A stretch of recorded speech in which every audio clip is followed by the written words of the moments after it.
Sa gitna ng paulit-ulit na pagbaha, isang tanong ang sumisigaw. Bakit kahit bilyon-bilyon ang pondo, ang baha ay nandyan pa rin? Binasag na ni Pangulong Ferdinand Bongbong Marcos Jr.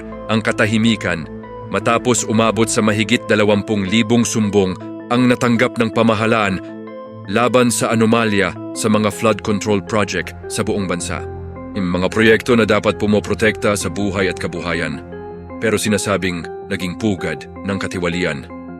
May mga ulat ng overpriced na materyales, ghost projects, delay at mismong mga contractor na sinasabing untouchable. Kaya direktiba ng Pangulo, tunay na investigasyon. Walang excuses, walang exceptions. Pinaiimbestigahan ngayon ang lahat ng flood control programs mula Luzon, Visayas hanggang Mindanao. At ayon sa administrasyon, kung may mahuhuling sangkot sa korupsyon, babangon ang bansa pero hindi ang mga mandarambong. Habang lumalalim ang investigasyon, lumilinaw ang panawagan. Hindi na pwedeng paikutin ang bayan, hindi na pwedeng nakawin ang kinabukasan. Ang flood control corruption scandal, isang pagsubok, isang paggising.